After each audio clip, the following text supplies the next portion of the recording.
Tai dabar pradėsime alumnų sėkmės istorijas ir kviečiu visą dėmesį sutelkti į toj pat pasirodysinti vaizdo įrašą, kuriame susipažinsite su buvusio gimnazijos mokinių prezidento Edgaro Narkaus sėkmės istorija.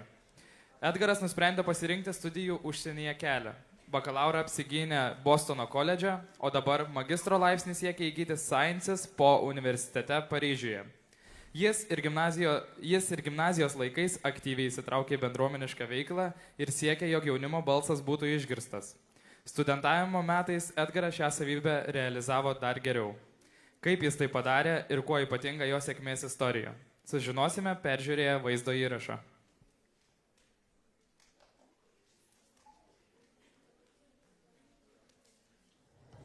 Miela gimnazijos bendruomenė, sveikinu visus 105-ojo mūsų gimnazijos jubiliejaus proga. Man labai gaila, jog šiandien negaliu būti kartu su jumis šioje ypatingoje šventėje, kaip tai darėme prieš 5 metus būtent toje pačioje Mažeikių kultūros centro salėje.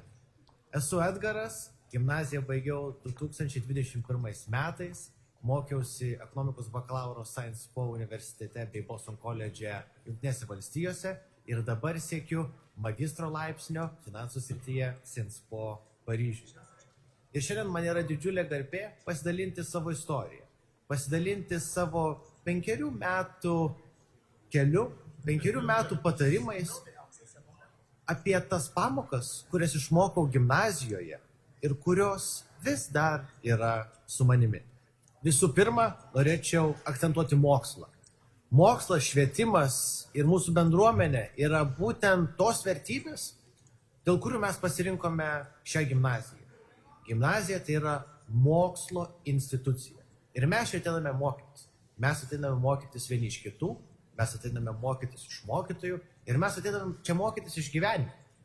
Ir tai yra be galo svarbu, norint suprasti, kas vyksta šiandieninėme pasaulyje, persmelktame karų, visai arti mūsų sienų, ekonominių krizių, įvairių politinių partijų polarizacijų ir dar daug visokių kataklizmų. Ir būtent man tai suprasti ir būnant jau dabar baigus gimnaziją labai padeda istorijos pamokos, geografijos pamokos, kalbų pamokos, dailė, sportas ir viskas iš tikrųjų, ką ir jūs dabar mokotės. Nes tai yra visuma, kuri ugdo mūsų kaip jaunų žmonių atsparumą bei kritišką mąstymą. Ir yra labai svarbu dalyvauti taip pat ir užklasinėje veikloje, ruoštis olimpiadom. Nors gal mes ir nelaimėsim, gal užimsim 4 vietą, gal gausim pagirimo raštą, o gal tapsim pirmi Respublikoje.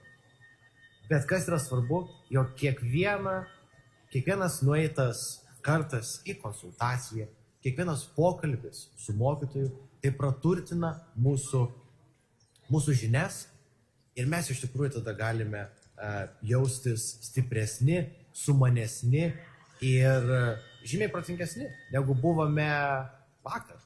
Ir ką aš supratau mokydamasis aukštosiuose mokyklose, kad visada paskaitose ir visada gyvenime bus žmonių, kurie bus už mus protingesni, bus už mus išrandigesni ir kurie mus taip ir motyvuos būti geriausia savo versija, kokia tik gali būti. Tai labai to linkiu ir jūsų klasės. Mokykitės vieni iš kitų lyderių. Ar tai būtų muzikos srityje, ar tai būtų geografijos srityje, istorijos, anglų kalbos, lietuvių, visur. Atraskit savo sritį, būtent mokslą. Ir nereikia visada, kaip ir minėjau, laimėti olimpiado ar kažko, bet reikia eiti ir daryti. Taip pat yra labai svarbios užklasinės veiklos, tokios kaip projektai. Mes, pavyzdžiui, nufilmavome filmą su gimnazistų ir mokytojų komanda apie žydų tautybės mokinių ir mokytojų likimus Holokausto metu Lietuvoje. Tai buvo filmas pavadinimu Laikas ir likimai, išverstas į 2 kalbas. Ir kai mes išeiname iš gimnazijos turėdami tokias praktinės žinias, mums tai labai padeda. Ir man tai labai padėjo atrasti bendrą kalbą su kursiokais ir parodyti, ką mes darėme gimnazijoje. Taip pat išvykos įvairiausios į Euroskolą, kurios praturtina pilietiškumo pamokas, išvykos po Mažeikių rajono Piliakalnius, praturtina taip pat mūsų istorijos ir geografijos pamokas. Tai būtinai reikia dalyvauti tokiuose srityse, kad pažintumėme ne tik savo regioną, bet ir pažintumėme, kas vyksta pasaulyje. Antra, labai svarbu iniciatyvumas. Iniciatyvumas ne tik savo gimnazijoje, ne tik savo mieste, bet ir Lietuvoje, bei už Lietuvos ribų. Ką man davė iniciatyvumas ir įsitraukimas į tokius projektus kaip NordPlus, kaip ir minėjau, Euroskola, bei daugelis kitų, ar tai būtų vykę įvairiausi Lietuvos Respublikos Seimo projektai, ar įvairiausios kitos išvykos mano, tai davė kontaktų tinklą. Nes manau, jog visi su manim sutiks, jog šiais laikais mes galim būti kiekvienas Einšteinas. Nėra taip gal ir labai sunku, ar ne?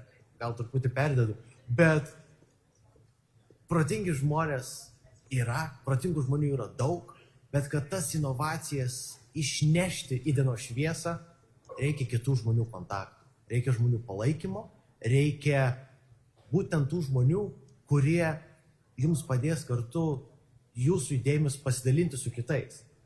Tai kas man dabar yra, pavyzdžiui, labai svarbu, kaip studentui jau turbūt ieškančiam darbo po studijų, tai yra kontaktų tinklas. Ir būtent tas kontaktų tinklas, kurį pradėjau kurti jau nuo gimnazijos laikų, jisai man labai praverčia šiandien. Aš galiu pasiskambinti su mūsų gimnazijos alumnais, pasiklausti, kaip geriau daryti, kur geriau daryti, paklausti patarimo. Ir tai yra be galo svarbu. Ir Steve'as Jobsas, Apple įkūrėjas, skatino studentus nenustoti būti iniciatyviais, nenustoti būti kūrybiškais, nes tik taip galime turėti šiam pasaulyje inovacijų ir niekada nesustoti tobulėti. Trečia, yra labai svarbu atrasti jūs dominančią sritį.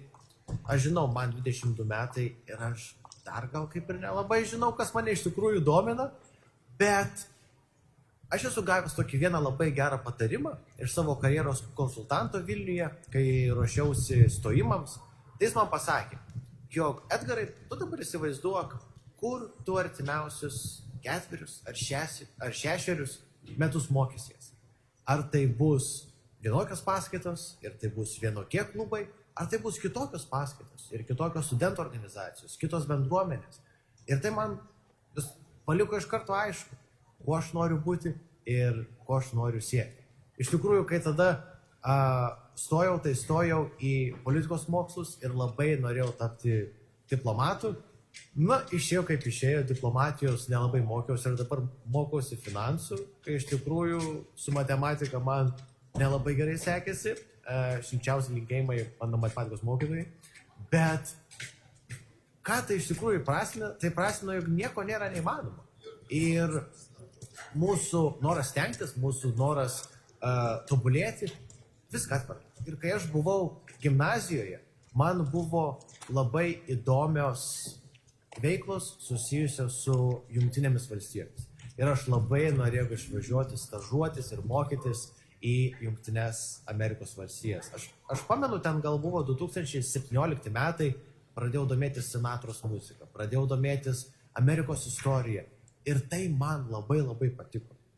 Tai po 2 metų gimnazijoje turėjau nerealią galimybę išvykti anglų kalbos mokytojos paskatintas į Ameriką, į Indianos valstiją, į Benjamino Franklino tarptautinę programą, kur ten mes mėnesį mokėmės apie Amerikos diplomatiją, konstitucionalizmą su jaunimu iš viso pasaulio. Ir dabar aš turiu kontaktus 50 pasaulio šalių. Ir tai yra tobulą. Ir mano noras tada buvo vykti ir toliau mokytis į Jungtines valstijas, kuris išsipildė tik tais pernai, 2023 metų rudenį. Aš pradėjau savo mainų metus, savo studijų mainų metus Boston koledže. Ir tai iš tikrųjų užtruko 6 metus, kol aš pasiekčiau savo svajonę. bet tai buvo darbo metai, tai buvo pastangų metai ir niekada nepraradau vilties, jog aš ten galiu būti. Ir tie praeiti metai Amerikoje man paliko didžiausią įspūdį ir ten visai atsitiktinai atradau nekilnojamo turto paskaitas, kur mes mokėmės apie nekilnojamo turto vystymą, nekilnojamo turto finansus ir tai man labai patiko. Ir dabar labai norėčiau dirbti startupų srityje ar nekilnojamo turto finansuose. Tai iš tikrųjų tokie maži žingsneliai, apie kuriuos mes turbūt net nesusimąstome kartais, bet mus atveda iki realių rezultatų, nes mes atsiveriam, mūsų akis pamato, kiek daug galimybių šiam pasaulyje yra. Ketvirta, labai svarbu būti inovatoriais. Būti inovatoriais ne tik mokiniams, bet ir mokytojams ir visai gimnazijai. Nes dabar, ką mes turime pasaulyje, turime tokius dalykus kaip ChatGPT, kurie yra labai galingi ir jie turi būti integruoti į mokymosi procesą. Nes kitaip mes nebūsim konkurencingi. Tai mūsų tėveliai, mūsų seneliai turbūt net neįsivaizdavo, kad galima mokytis iš telefonų, iš planšečių, iš kompiuterių pamokų metu, bet mes dabar tai galim daryti. O iš ko mokysis mūsų vaikai, tai lieka labai didelių klausimų. Ar tai bus dirbtinės realybės mokytojai, ar tai bus tam skirtos virtualios platformos, tai iš tikrųjų labai įdomu. Ir būtina būti ant to inovacijų krašto ir kiekvieną dieną stengtis kuo daugiau inovacijų integruoti į savo gyvenimą. Prieš daugiau nei mėnesį laiko vedžiau panelinę diskusiją Vilniuje, Šiaurės ir Baltijos šalių jaunimo konferencijoje ir viena iš mano panelės dalyvių buvo Milda Mitkutė, Vinted bendraįkūrėja. Ir ji dabar labai daug laiko skiria EdTech. O kas yra EdTech? EdTech yra edukaciniai startuoliai, kurie dabar padeda ir ateityje padės integruoti įvairiausius mokymosi procesus. Tai Milda puikiai paminėjo, jog per artimiausius 5-10 metų mokyklos samprata, klasės, išplanavimas, mokytojai, viskas pasikeis.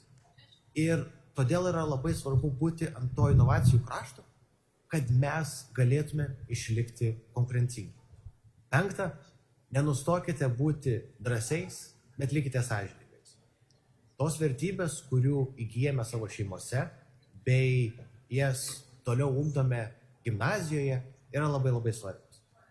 Ir man, būnant gimnazijos mokinių prezidentu, kiek daugiau nei 2 metus, tai iš tikrųjų labai padėjo suprasti, jog kiekvienas žmogus turi labai skirtingą mąstymą.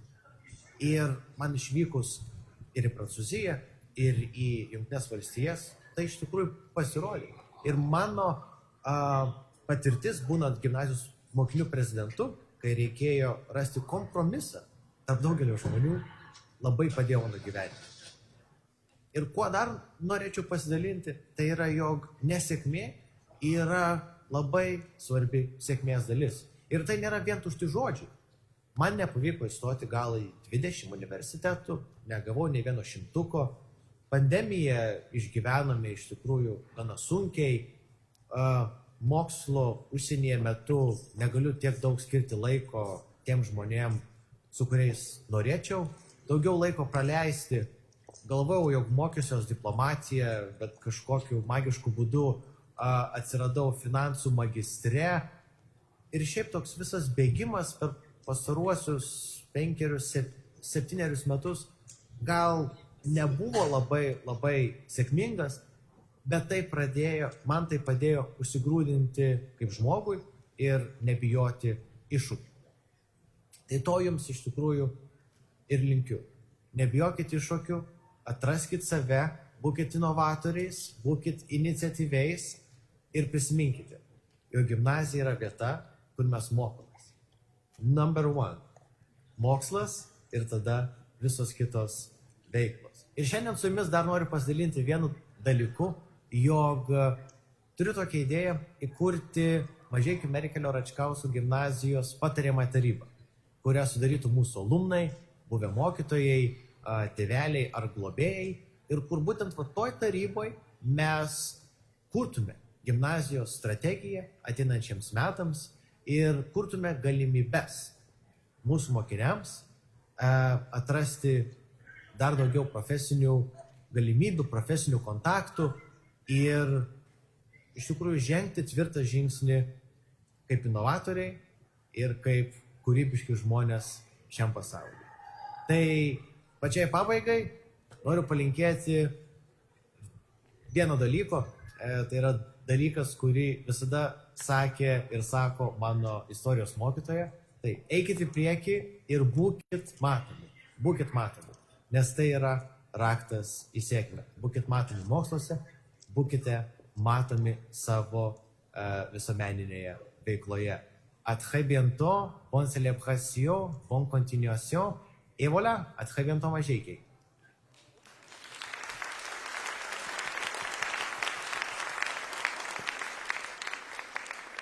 Dėkojame Edgarui. Valstybės tarnyba ir atstovavimą savo šaliai laikau kilnia misija ir tikru atsidavimo savo tautai bei valstybės klestėjimai ženklų. Jaučiu itin didelę garbę galėdama dirbti Lietuvai ir prisidėti prie jos sėkmės bei klestėjimo tarptautinėje sistemoje. Šios žodžius pasakė Užsienio reikalų ministerijoje dirbanti gimnazijos alumnė Evelina Grušaitė. Tad į sceną kviečiame Eveliną papasakoti savo sėkmės istoriją.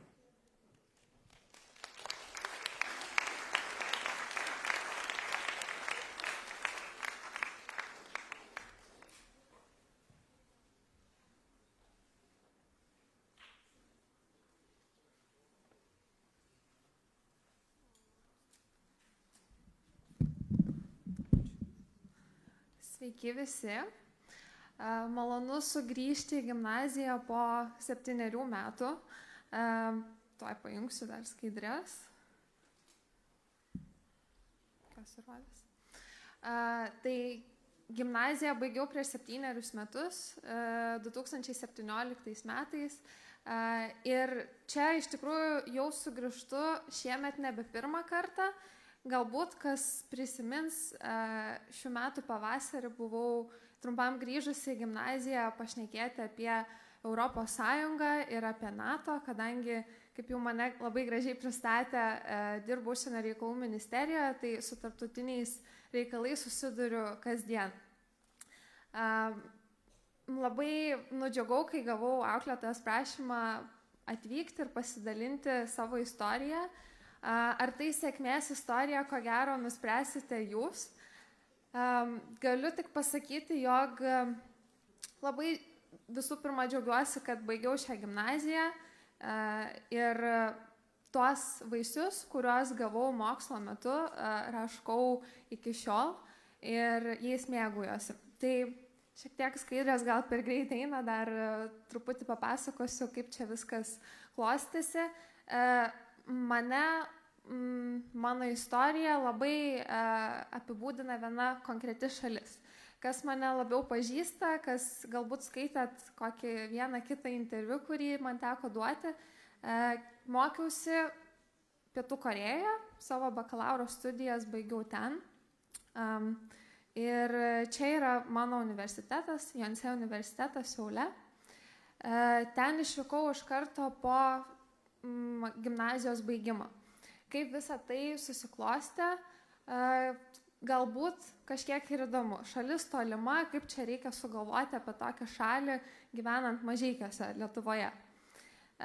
Istorija tokia, kad tiesiog nuo pat vaikystės labai domėjausi Aziją. Negaliu paaiškinti kodėl, tiesiog man patiko, man buvo įdomu, mane žavėjo. Ir būnant paauglė, tiesiog kaip ir neabejoju, daugumą jūsų darote tai, tiesiog kažkur skaitinėjate Wikipediją, lankotės po kažkokius puslapius, kažką skaitot, naršot, žiūrit YouTube. Man buvo panašiai. Tiesiog domėjausi visokiom užsienio kalbom arba knygomis. Man labiausiai patiko literatūros, kalbos pamokos, istorija. Tai natūralu, aš domėjausi šiais dalykais ir daugiau. Ir tiesiog vieną dieną atradau tokią šalį Korėją. Ir galvoju, įdomu, tai įdomi šalis, dydis panašus į Lietuvos, įsiterpusi tarp 2 didelių valstybių, imperijų, Japonijos ir Kinijos. čia panašiai kaip Lietuva, tarp Rusijos ir Vokietijos, na jeigu istoriškai pažiūrėtume. Galvoju, gal galima rasti kažką panašaus. Tai pradėjau domėtis, skaityti, sužinojau, kad korėjiečių kalba labai įdomi. Įdomus raštas, ne hieroglifai, o alfabetas, šiek tiek vėliau pamatysite iliustracijose. Ir pamaniau, kodėl nepasidomėjus, gal kažkokią frazę vieną kitą išmokus. Ir kažkaip taip vien iš to vienkartinio, vienadienio tokio polėkio negalėjau tikėtis, kad tai susirutulios į mano tolimesnę studijų kryptį, na ir kažkiek į karjerą. Tai, kaip sakiau, labai domėjausi Korėją ir po 11 klasės nusprendžiau mėnesį nuvažiuoti į šalį, pagyventi, pasimokyti kalbos kursuose ir įsitikinti, ar man ta šalis patinka, ar aš čia norėčiau praleisti 4 metus. Tai taip ir padariau, labai patiko. Ir kultūra, ir maistas, ir kalba, galvoju, visai galiu imti šito iššūkio, lengva nebus, bet pabandysiu.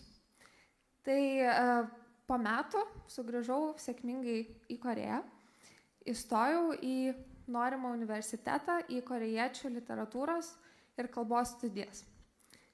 Studijos nebuvo lengvos, to ir tikėjausi, bet galbūt nesitikėjau, kad tiek ilgai bus sunku. Visgi studijuoti korėjiečių kalbą buvo iššūkis pirmus 2 metus. Tai labai reikėjo daug kantrybės savo, daug supratimo savo ir, kaip minėjo kolega Edgaras, labai svarbu buvo žinoti, kad nereikia lyginti su kitais. Kiekvienas keliaujame savo gyvenimo kelionę, tai labai svarbu susitelkti būtent į save, į savo procesą, į savo tobulėjimą ir tiesiog tikėtis geriausio. Tai taip nutiko ir man, iš studijų pasiėmiau labai daug. Studijavau tikrai pačius įvairiausius dalykus. Korėjiečių modernę literatūrą, korėjiečių viduramžių poeziją, lingvistikos ypatybės. Taip pat buvo visokių kitokių gamtamokslių kursų taip pat. Bakalauro studijos sudomino tuo, kad nebuvo viena kryptis, bet buvo labai įvairialypės. Tai tikrai ne tik žinios, bet ir suvokimas tiek apie mokslo kryptis, bet ir apie pasaulį labai išsiplėtė. Be abejo, padėjo ir studijos tarptautinėje aplinkoje. Mano universitetas žymus tuo, kad ten studijuoja didžiausia tarptautinių studentų bendruomenė šalyje. Tai man taip pat teko didžiulė garbė susipažinti ne tik su korėjiečiais, bet ir su įvairiausių šalių atstovais, kurie visą laiką papasakodavo apie savo valstybės, apie ypatumus ten, susipažinau su įvairiais mentalitetais, kas vėlgi labai praplėtė akiratį. Na, bet kodėlgi aš čia, o ne Korėjoje? Studijos labai patiko ir iš pradžių planas gal ir buvo toks pasilikti. Bet po to, jau baiginėjant studijas, galvoju, gerą pagrindą man davė ta gimnazija ir ypač lietuvių kalbos mokytoja, gerbiama Ona Kelpšienė. Nežinau, ar čia esate.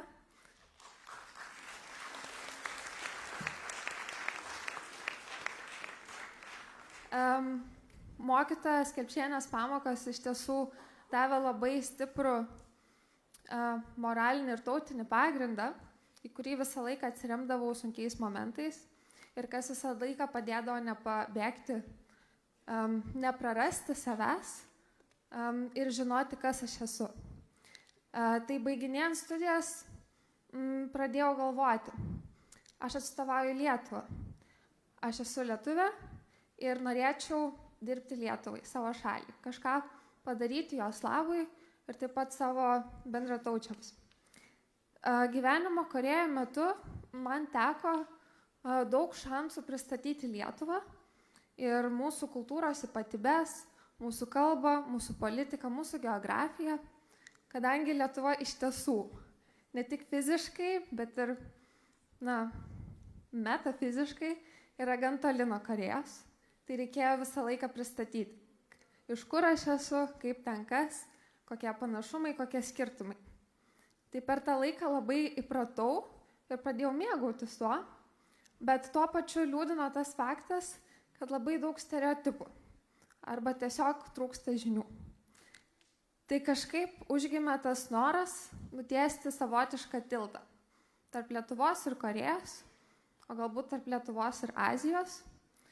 Ir grįžusi į Lietuvą po savo bakalauro studijų, labai ilgai galvojau, kaip galėčiau kažkaip įkūnyti šitą norą ir kaip tai padaryti geriausiai.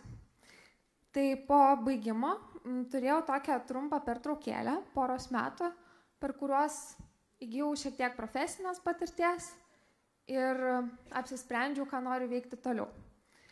Dirbau mokytoja, čia panaudojau savo korėjiečių kalbos gebėjimus. Dirbau ne tik korėjiečių kalbos mokytoja, bet ir anglų kalbos mokytoja.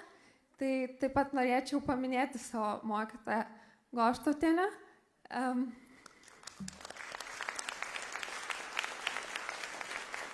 Taip, tai mokytoja tikrai labai irgi daug davė savo pamokose, ką tikrai dažnai panaudodavau ir savo profesiniam kely. Ir mokytojavimą tikrai atsimenu šiltai, labai mėgstu dalintis patirtim, labai mėgstu jaunus žmonės ir matyti jų iniciatyvumą, jų ugnį, jų gebėjimus. Tai tikrai mėgaujuosi šituo darbu ir džiaugiuosi tokiamis progomis kaip ši. Bet iš kitos pusės norėjusi kažką padaryti labiau, stipriau, atstovauti Lietuvai. Nuotraukoje matot, beje, mano pirmas akimirkas grįžus į Lietuvą, susitikimas su savo klasės draugais. Kas iš karto padėjo man jaustis čia jaukiau, nes visgi buvo toks tam tikras kultūrinis šokas. Bet grįžtant prie tos krypties, prisiminiau savo istorijos pamokas. Tai vėlgi norėčiau paminėti savo istorijos mokytoją Paulauskienę.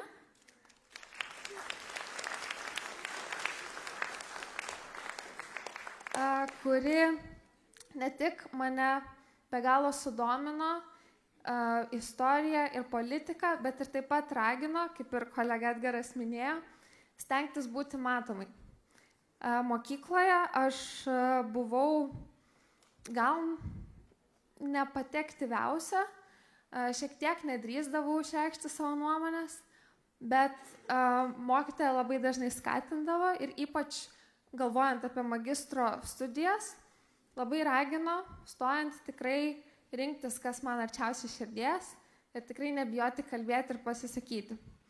Tai taip nutiko, kad susidomėjau Vilniaus universiteto tarptautinių studijų ir politikos mokslų institutu ir ten pasirinkau tarptautinių santykių ir diplomatijos magistro studijas.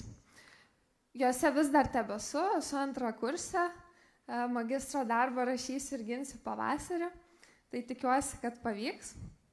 Na ir tuo pačiu galvojau, reikėtų gal paieškoti darbo, kuris būtų kažkaip susijęs su studijomis, suderinti, kad būtų šiek tiek lengviau. Ir labai sėkmingai pamačiau skelbimą į Užsienio reikalų ministeriją. Skelbimas buvo į Indijos ir Ramiojo vandenynų regiono grupę. Tai yra iš esmės Azija ir Okeanijos valstybės. Labai įdomus ir dinamiškas regionas. Galvoju, jis man puikiai tiks, kadangi pati Azijoje baigiau mokslus, daug domėjausi Aziją, tai tikrai galėsiu pasireikšti ir kažkokią pridėtinę vertę sukurti. Tai prasidėjo mano kelias į diplomatiją. Tai buvo praeitais metais. Šiais metais vasarį buvo paskelbtas diplomatinės tarnybos konkursas, kurį sėkmingai praėjau ir tapau atašė rangą turinti diplomatę. Dėkui. Ačiū labai. Na, čia keletas akimirkų iš darbovietės, iš mūsų pagrindinės kino salės. Vienas iš paskutinių akimirkų su dabartiniu ministru Gabrieliu Landsbergiu. Ir kuo šis darbas man patinka, kuo jis įprasmina mano tikslus ir mano gebėjimus. Na, atsakant, galiu pasakyti 110% jaučiuosi labai laiminga ir labai prasmingai leidžianti savo laiką. Čia matote vieną iš tokių darbinių apsilankymų ambasadoje, kai susipažįstame su kitų valstybių diplomatais, aptariame santykius, aptariame situacijas, kurios neramina tiek vieną šalį, tiek kitą. Gal dar šiek tiek atgal praeisiu, kad eitų skaidrės. Ir tikrai sekasi panaudoti tiek savo kalbų žinias, tiek įgytus kitus gebėjimus studijų ir net gimnazijos laikais. Labai padeda ir tas gebėjimas bendrauti, kurio galbūt ne visi jaučiate ar galbūt nesijaučiate drąsus, bet labai svarbu mokėti ir norėti bendrauti. Tai atradau šį gebėjimą ir tikrai jį puikiai išnaudoju, tą daryti tenka labai dažnai. Labai padėjo ir literatūros pamokos, kada reikėdavo daryti santraukas, kada reikėdavo analizuoti didelius tekstus. Dabar tai tenka daryti kasdien, nes informaciniai srautai dideli. Bet svarbiausia, kad visomis šiomis veiklomis, tiek kalbėjimu, tiek rašymu, aš garsinu Lietuvą, padedu Lietuvai būti matomai regione, kuris yra be galo dinamiškas ir turintis be galo didžiulį potencialą. Sužinau ir apie tai, ko turi Lietuva. Lietuva yra be galo turtinga. Mokslininkais, verslininkais, prekybininkais, tiesiog visų profesijų žmonėmis.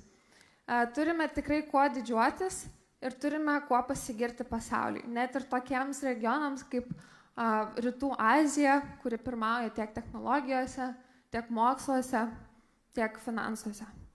Tai labai smagu, kad galiu prie to prisidėti ir kad visos patirtis, kurias įgavau, taip pat palaikymas ir paskatinimas iš mokytojų, iš šeimos, iš draugų, visą tai susidėjo į tokį gan džiaugsmingą kelią, kuriuo tebinu dabar ir tikiuosi eiti dar toli. Tai palinkėsiu visiems didžiulės drąsos imtis to, ko jūs norite, ko tikrai labai giliai širdį norite, ką mėgstate veikti. Bakalauro studijoms tikrai labai rekomenduoju rinktis, kas nuoširdžiai patinka, o ne kas apsimokės, kas bus vertinga, kad susirasiu darbą. Darbą susirasit visi. Darbą susirasti lengva, svarbu pritaikyti turimus gebėjimus. Galbūt magistro studijoms svarbiau, tai kažkiek susiaurina jūsų interesus ir kvalifikacijas, bet tikrai rinkitės laisva širdim ir savo pasirinkimu tikrai vėliau nebijosit ir nesigailėsite. Tai drąsos jums ir daug norų.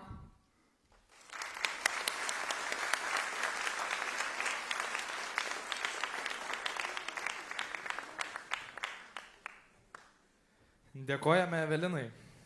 Trečiasis pranešėjas, inžinierius, aviatorius, Lietuvos aviacijos muziejaus muziejininkas, besispecializuojantis tarpukario Lietuvos karo aviacijos tyrimuose. Šis gimnazijos alumnas taip pat yra parašęs knygą "Turi būti paleistas. Kapitonas Steponas Darius Lietuvos karo aviacijoje 1922–1927 metais. Kaip galime suprasti, ši sėkmės istorija turi ne vieną sudedamąją dalį, todėl išsamiau ją pristatyti į sceną kviečiame Pijų Poškų.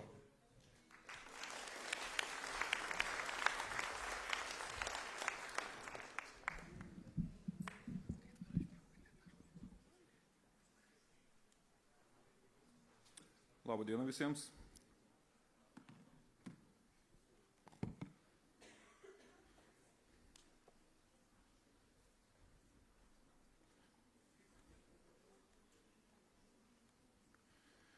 Taip, malonu sugrįžti į gimnaziją, jaučiuosi, kaip nežinau, užvakar išėjęs ir sugrįžęs, kaip pamačiau tiek pažįstamų ir pasilgtų veidų.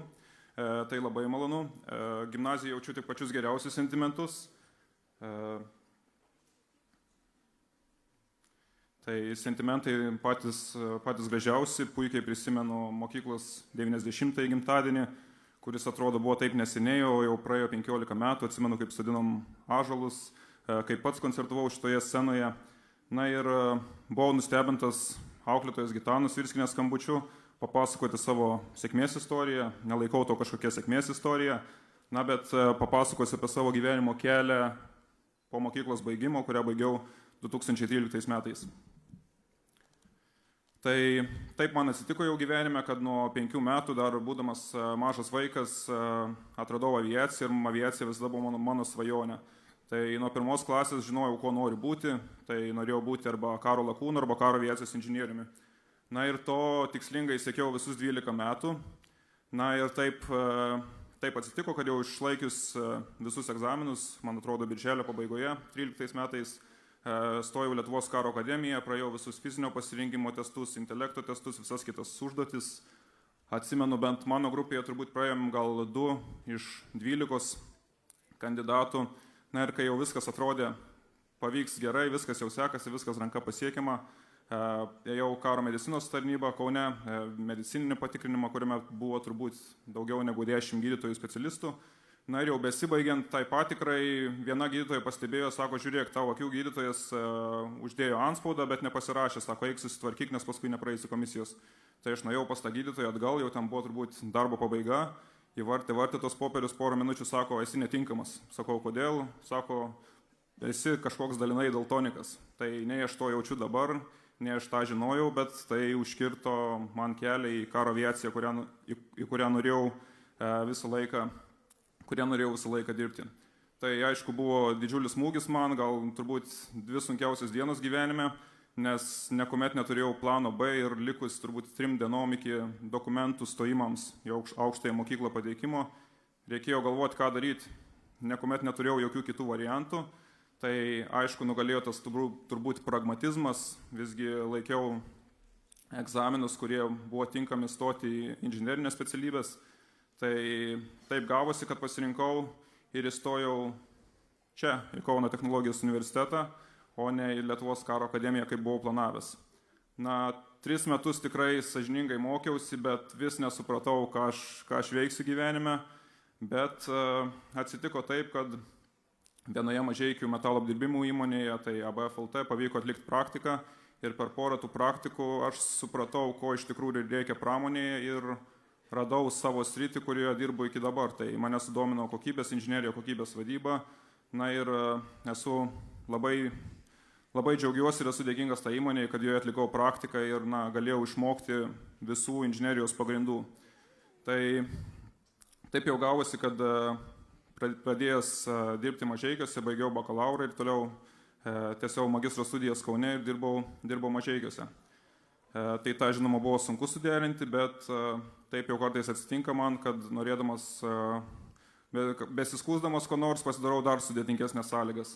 Tai kartą gavosi taip, kad tiesiog Kaune, eidamas Laisvės alėjos su reikalais, užsukau kažkokį knygyną ir netyčia, nežinau kodėl, nusipirkau latvių kalbos žodyną. Tai tas žodynas turbūt stovėjo kelis mėnesius ant stalo ir paskui aš retkarčiais pradėjau skaitinėti ir tada tiesiog žvalgydamasis, kas vyksta darbo rinkoje Lietuvoje, sugalvojau pažiūrėti, o kasgi vyksta už sienos už 10 km. Tai radau, kad Brocinuose, tai 50 km nuo Mažeikių, yra pats moderniausias Europos cemento fabrikas su tuo metu priklausęs korporacijai Cemex, kuri turi daugiau negu 30 000 žmonių pasaulyje. Na tai, kaip liaudiškai sakant, visiškai ant durniaus kandidatavau į kokybės specialisto, Lean sistemos specialisto poziciją. Na ir buvau pakviestas į darbo pokalbį. Aišku, važiavau nusiteikęs taip daugiau nerimtai, bet visas užduotis atlikau ir tada personalo specialistų ir mano būsimai vadoviai kilo klausimas, sako, o ar tu sugebi bendrauti latviškai ir tu sugebi rašyti. Na tada mes porą minučių pašnekėjom, sako, tu labai neblogai kalbi latviškai. Sakau, negali būti. Sako, tikrai labai neblogai kalbi latviškai. Sako, kur išmokai? Sakau, aš iš viso 2 kartą gyvenime kalbu latviškai. Tai taip gavosi, kad buvau pasirinktas į tas pareigas ir jau nuo 1 dienos turėjau rašyti visokias latviškas instrukcijas, inžinerinius dokumentus ir panašiai. Tai aišku, pirmi porą mėnesių buvo sunkus, net buvo sunku atrodo atlikti tokį elementarų dalyką, kaip paskambinti telefonu ir ko nors paklausti, nes tiesiog procesorius galvoje dirba per lėtai, kad ką nors suprastų. Bet per kokius 4 mėnesius pralaužiau šitą dalyką savarankiškai ir tada turėjau 3 nuostabius metus šioje kompanijoje.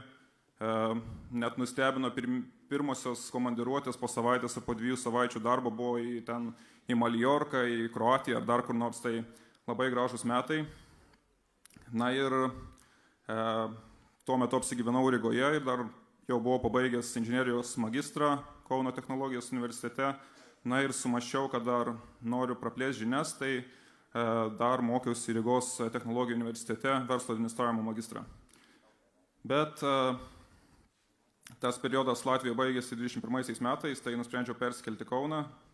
1,5 metų dirbau Little Fuse kompanijoje tiekimo kokybės inžinieriumi. Tai Little Fuse tokia įmonė, kuri gamina automobilių pramoniai komponentus, tai aš buvau atsakingas už tų tam tikrų komponentų tiekimą gamybai. Tai Little Fuse įmonė gamino komponentus Porsche automobiliam, Bentley'am, Porsche, Chrysleriam ir panašiai. Tai buvo labai įdomu prisiliesti prie tos auto pramonės. Na, bet 22 metais jau prieš gimstant sūnui reikėjo priimti sprendimą, ar gyventi toliau Kaune, ar kažkur keltis kitur.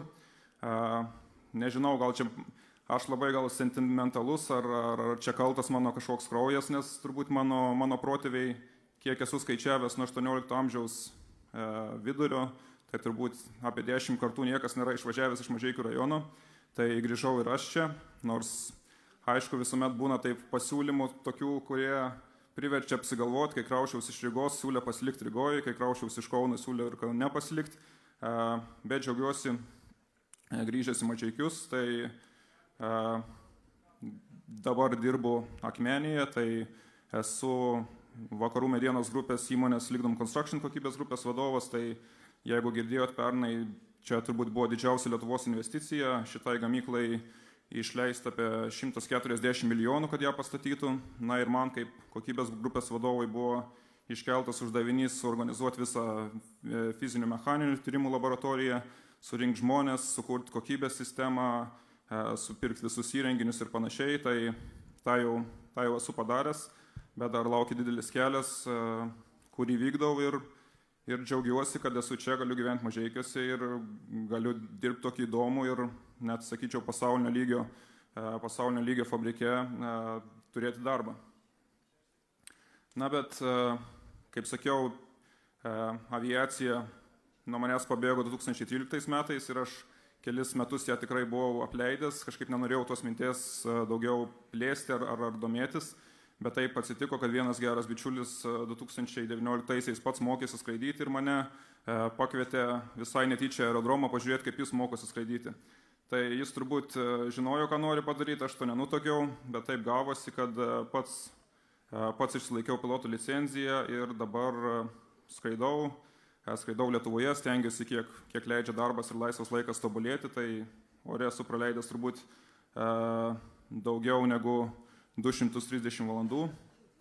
Tai kai jau atrodė viskas, kad jau pradėjau pilotuoti ir atrodo, kad su aviacija jau kaip ir viskas, bent mėgėjiškai kažkiek galiu užsiminėti, taip gavosi, kad prieš 3 metus Lietuvos aviacijos muziejaus direktorius pakvietė mane dirbti konsultantų Lietuvos aviacijos muziejuje, tai ir kai paskatino parašyti knygą apie Steponą Darių, tai kad kai domėjausi aviaciją nuo 5 metų ir turėjau labai daug klausimų, kurie nebuvo atsakyti ir aš vis bandžiau rasti atsakymus, kurie mane domino iš tos istorinės perspektyvos, bet jų negalėjau atrasti, tai gavosi taip, kad pernai pavyko išleisti knygą apie Steponą Darių, jo laikotarpį Lietuvoje. Na ir džiaugiuosi, kad pavyko atsakyti į tuos klausimus, kurie maždaug 100 metų buvo Lietuvos istoriografija arba iškraipomi, arba buvo neatsakyti. Tai atrodo, 2013-aisiais prieš 11 metų aviacija pabėgo nuo manęs ir neturėjau jokių planų, kad į kažkokiu būdu grįžti mano gyvenimą, bet gavosi taip, kad dabar esu inžinierius, o po darbo esu muziejininkas ir lakūnas. Tai visiems jums baigiamas norėčiau palinkėti gerų mokslo metų. Iš savo patirties, kaip sakau, visuomet, kad ir nesinori, apsvarstykit planą B, kad jį turėtumėt, kad nereiktų daryti skubių sprendimų kaip man, nors jie man pasibaigė laimingai. Taip pat patariu, kad Lietuva nėra tik Vilnius ar Kaunas, galima kažkokių įdomių perspektyvų atrasti ir kitur, tobulėjimo galimybės turbūt galima atrasti visose Lietuvos miestuose ir panašiai, tai tą turbūt irgi galite apsvarstyti. Na ir linkiu, niekuomet nebijoti įsitraukti kažkokius iššūkius, ypač jauname amžiuje jie pavyks ar nepavyks tie iššūkiai, gal kažkas nepasiseks, bet jie bus puikiai patirtis ir galbūt atrasit kažkokią savo naują gyvenimo kryptį, kurią džiaugsitės. Tai ačiū Jums.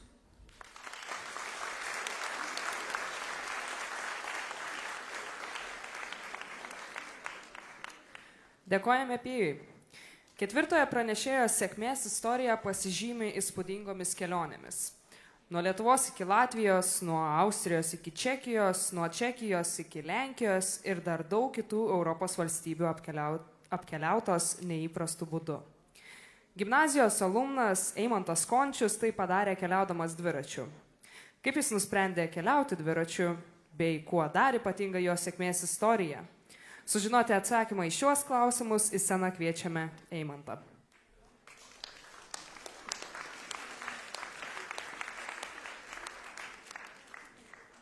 Tai sveiki visi.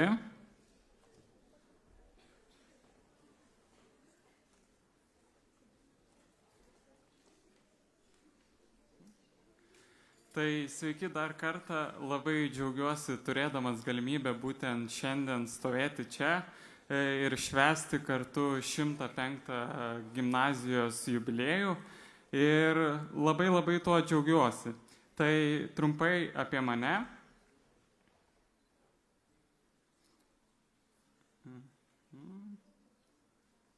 Kažkodėl nesijungia.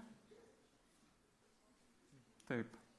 Tai trumpai apie tai, ką šiandien veikiu, tai šiai dienai studijuoju Vilniaus universitete kriminologiją 3 kurse. Taip pat dirbu Vilniaus universitete muziejuje kaip edukatorius, tai ten vedu ekskursijas, kuriu edukacijas, tai jeigu turėsit progą atvykę į Vilnių, galite užsukti, pravesiu jums kokią ekskursiją ar edukaciją. Taip pat kuruoju projektą psichoaktyvių medžiagų prevencijai Mažeikiuose, tai galite pasiekti socialinius tinklus Tvirtas žingsnis, tai kol perrinksiu kitą skaidrę, siūlau jums tai ir padaryti ir ten sužinosit daugiau bendrai informacijos apie psichoaktyvias medžiagas, tai tokia trumpa reklama. Ir pradėsiu aš bendrai nuo savo kelio link gimnazijos. Tai mano toks kelias link gimnazijos galėčiau sakyti, kad jis buvo toks sąlyginai netradicinis. 8 klasiai aš mokiausi Ventos progimnazijoje ir ten, būdamas ten, jau kaip ir pateikiau būtent raštą, kad noriu stoti į Merkelio Račkausko gimnaziją. Bet įvyko gyvenimas ir aš tą raštą atsiėmiau. Dėl ko toj papasakosiu. Dar būdamas toj pačioj 8 klasiai pradėjau bėgiot dėl to, nes man atrodė, kad esu truputį apkūnus. Tai dėl to pradėjau bėgioti ir kažkaip užsivedžiau prie viso šito bėgimo ir taip pradėjau nedalyvauti varžybose ir toj 8 klasiai, jau prie pabaigos 8 klasės, būtent mane pastebėjo Šiaulių sporto gimnazijos trenerė vienose varžybose ir pasiūlė man tiesiog tapti sportininku Šiaulių sporto gimnazijoje. Tai prieš tai aš visiškai neturėjau jokių minčių, kad galiu būti sportininkas, visiškai savo kelią siejau su mokslu ir apie sportą neturėjau nei jokių minčių. Bet tą akimirką kažkaip viskas apsikeitė. Tai norėjau tiesiog, galvojau, gal reikia pabandyti. Ir tas gyvenime bendrai, kad gal reikia pabandyti, sekė ne vieną ir ne 2 kartus. Tai taip įstojau į Šiaulių sporto gimnaziją. Tai 9 klasėje būtent pradėjau savo kelią Šiaulių sporto gimnazijoje ir ten tas kelias buvo, sakyčiau, visai sudėtingas. Kodėl sudėtingas? Nes nuo šios datos, nuo mano įstojimo į sporto gimnaziją, mano gyvenimas pasikeitė kardinaliai. Tai šiltus jaukius namus būtent mamos glėbyje pakeitė Šiaulių sporto gimnazijos bendrabutis, kurį galit matyti būtent čia, tai gyvenau dviviečiame bendrabutyje. Ir Šiaulių sporto gimnazijos bendrabutyje manęs niekas visiškai nekontroliavo. Buvau toli nuo tėvų ir galėjau visiškai pasileisti plaukus arba toliau sistemingai siekti savų tikslų. Tai pasirinkau antrąjį variantą. Mano tikslas buvo sportuoti ir mokytis. Tad to ir sekiau sporto gimnazijoje. Sporto gimnazijoje, kaip ir sakau, reikėjo sunkiai dirbti, tai nuo 8 iki 11 vykdavo pamokos, nuo 11 iki 1 turėdavau rytinę treniruotę, tada nuo 1 iki 5 arba 4 turėdavau vėl pamokas ir po tų pamokų vėl sekdavo vakarinę treniruotę. Tad realiai baigdavau savo dieną, pradėdavau savo dieną 7, baigdavau savo dieną 8 ar 7 taip pat. Ir aš dar norėjau ir mokytis prie to pačio, ne tik sportuoti, tad laiko realiai nebuvo daug. Ir su mokslais sporto gimnazijoje tikrai galiu sakyti, kad buvau balta varna, nes ten nelabai kam patiko mokytis, tai kai aš paimdavau knygą į savo rankas, iš manęs ten visai juokdavosi ir sakydavo, kad čia skaitai, geriau eik kažką pažaisti ar kažką kito veikti. Tai taip, augau tokioj, sakykime, galiu sakyti drąsiai, kad marozo aplinkoj. Tai taip, tai kalbant apie sportą, tai sportuoti pradžiai sekės visai neblogai ir tikrai pradžiai tikėjau, kad galiu būti būtent sportininku, bet kuo toliau, tuo labiau pradėjo slėgti visa gimnazija, visa aplinka ir pradėjo atsibos būtent bėgti tais maniežo ratais, kuriuos maniežą, Šiaulių sporto maniežą matote irgi šitoje skaidrėje. Tai pradėjo labai atsibosti bėgioti šitam sporto gimnazijos maniežę ir taip diena po dienos norėjos kažkokių tai pokyčių. Tai taip nusprendžiau, kad nebenoriu bėgioti ratais diena iš dienos ir nusprendžiau, kad noriu palikti sporto gimnaziją. Prie to pačio norėjau susigalvoti, ką noriu nuveikti būtent kai mesiu sporto gimnaziją. Norėjau susigalvoti kažkokių prasmingų veiklų, kai jau žinojau, kad pereisiu į Merkelio Račkausko gimnaziją. Tai pasirašiau sąrašą, kurį turiu dabar, ką tais metais norėjau nuveikti. Tai norėjau perskaityti 24 knygas, išsilaikyti teisės, nubėgti 30 km per vieną bėgimą, pradėti savanoriauti, apvažiuoti Lietuvą dviračiu ir galiu pasakyti, kad viskas man pavyko. Įgyvendinau tai, ką norėjau. Tai baigęs jau sporto gimnazijoje 9 ir 10 klases, 11 klasėje grįžau į Mažeikius. Ir aišku, į Mažeikius grįžęs buvo vienintelis pasirinkimas Merkelio Račkausko gimnazija. Kito varianto visiškai net nesvarsčiau ir čia būtent pradėjau siekti to, kas man tuo metu atrodė prasminga. Tai pradėjau savo 6 mėnesių jaunimo savanoriškos tarnybos programoje savanorystę. Tai pradėjau savanoriauti Lopšelėje, Darželėje, Buratinas ir būtent čia yra nuotraukos, kur aš pradedu savo savanorystę. Tai pradėdamas savanoriauti Darželėje tikrai po sporto gimnazijos pajaučiau, kad dabar darau kažką prasmingą. Ne tik bėgu ratais kaip žiurkėnas savo ratuke, bet ir veikiu kažką prasmingo.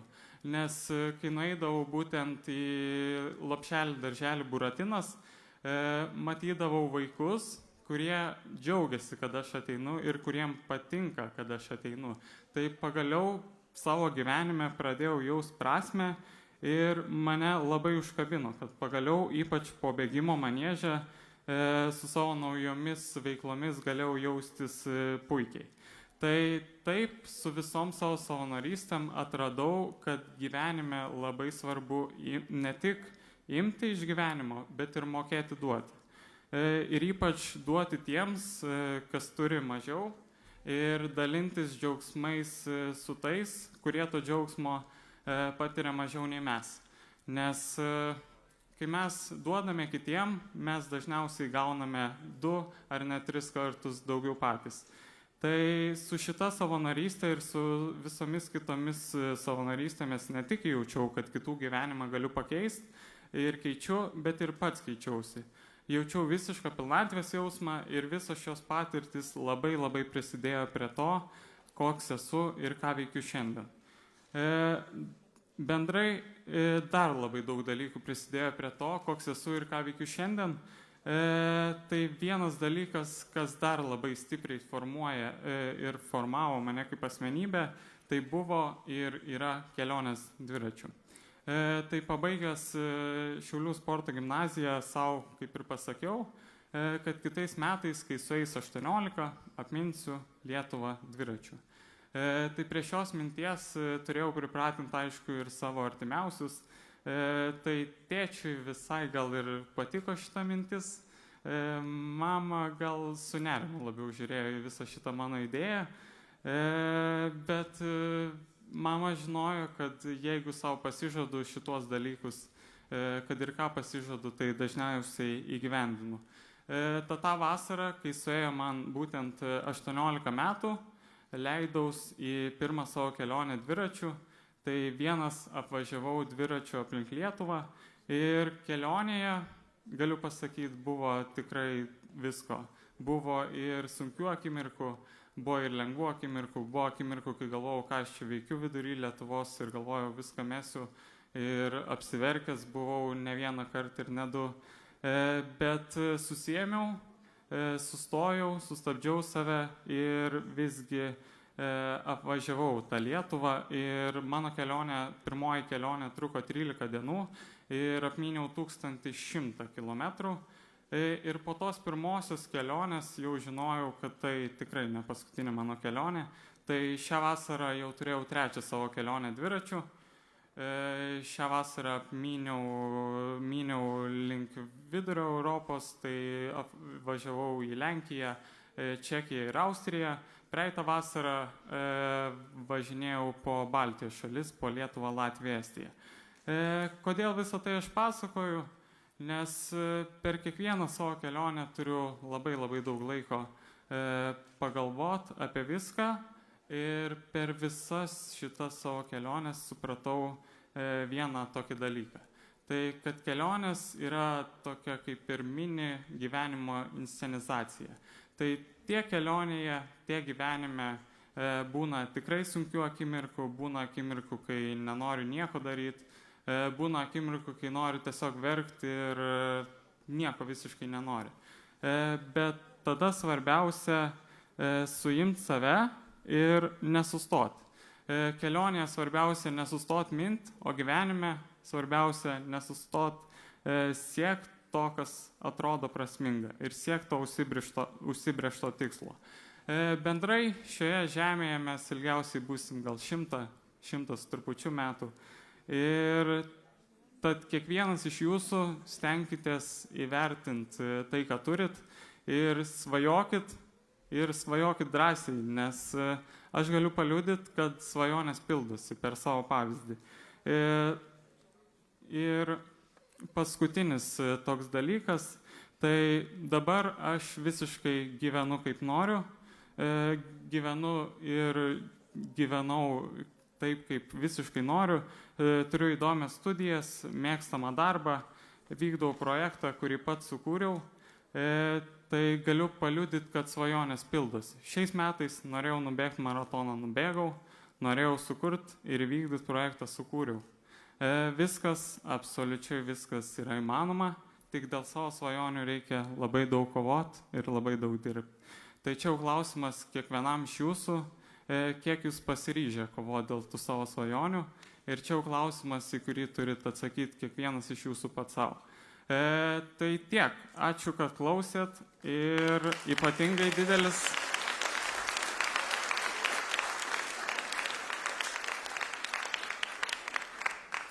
Tai ačiū labai ir ypatingai didelį ačiū norėjau pareikšti savo mokytojams, kurie mane mokė ir su kuriais turėjau progą būtent ir šiandien pakalbėti. Tai kiekvienas iš jūsų prisidėjot prie to, koks aš esu šiandien.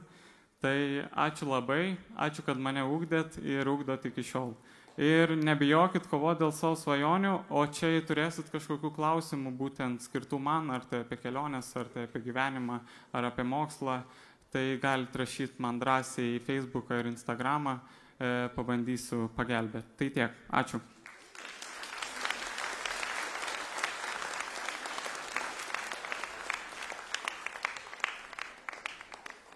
Dėkojame Eimantui.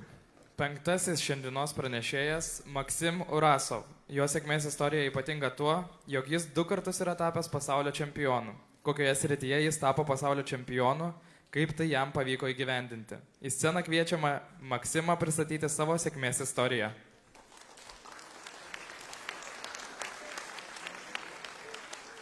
Sveiki visi.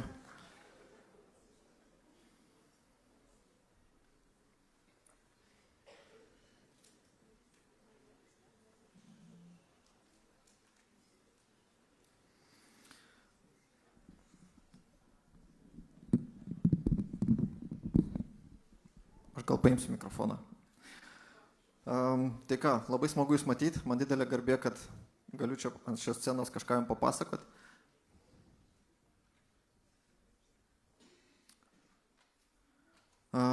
Trumpas planelis, bus 3 dalys, pabaigoje, jeigu kas turėsit klausimų, galėsit užduoti.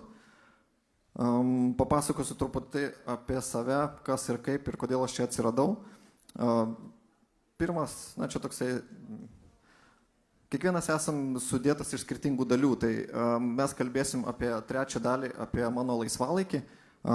Šiaip paprastai gyvenime esu programuotojas, buvau vadybininkas, mokiausi ekonomiką. Šeimoje turiu 2 dukras, žmoną, tarp kitko dukros irgi čia labai kuklinasi, bet... Taigi, laisvalaikis. Esu lakūnas, skraidau ultralengvų orlaivių, tai yra toksai nedidelis lėktuvėlis, kaip matot, čia šitoj pirmoji nuotraukoje. Iš tikrųjų, čia gali pasirodyti kaip kosmonautas, ne, kad labai aukštai. Iš tikrųjų, čia aukštis yra, nežinau, kilometro nėra, bet tie vaizdai, visa tai, tas estetinis, visas skraidimo grožis, tai yra kažkas, na, užburiančio, kas mane ir patraukė. Ultralengvas orlaivis tai yra būtent tokie motorizuotos skraidyklės arba deltasparniai lietuviškai. Skraidom ir žiemą, skraidom vasarą. Kabinos, kaip matot, jie neturi. Dėl to, na, jie gal kaip motociklai.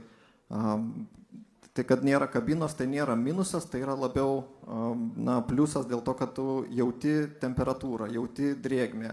Nusileidi žemiau, tu jauti kvapą, skrendi virš rapsų laukų, jauti kvapą. Tai yra visiškai kitoks potyris. Tai yra pamatyti gali žymiai daugiau, negu kad tu sėdėdamas ten mašinoje kažkokio kabinoje arba netgi lėktuvėlėje, kai tu esi apdengtas stiklais iš visų pusių, tu matai ir jauti žymiai mažiau. Tai čia yra toks labai pigus, labai paprastas, tarp kitko dėl pigumo, čia negalvokit, kad čia kažkas labai brangaus. Ta mano pirmoji skraidyklė kainavo 3000 eurų. Tai čia mašiną nusipirkti. Tai yra tikrai nebrangus hobis, kur kiekvienam prieinamas. Tai, na, čia vėlgi dėl patyrimų.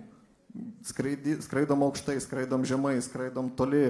Tai, na, patys matot. Čia kadras iš varžybų.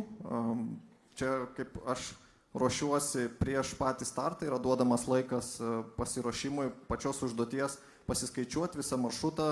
Ten apie pusvalandis yra duodamas laiko. Tai čia tiesiog kadras virš Klaipėdos. Tiesa, jo gyvenu Klaipėdoje, ne Mažeikiuose dabar.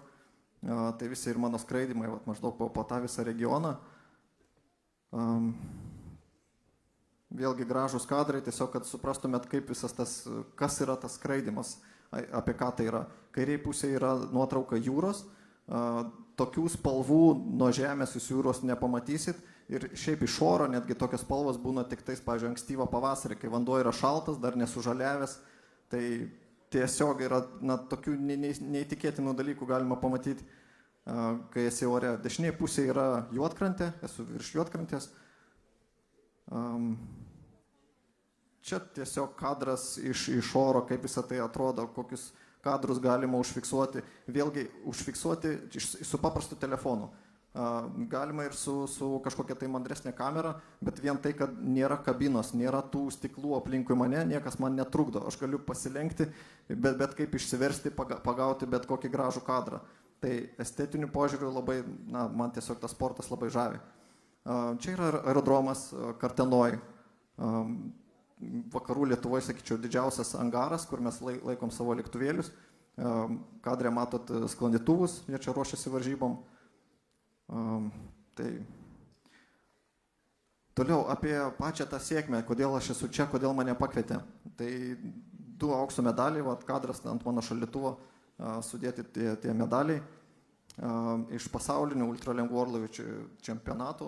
Vienas iš jų buvo šiemet, važiavom į Angliją, vežėmės su priekabom savo orlaivius.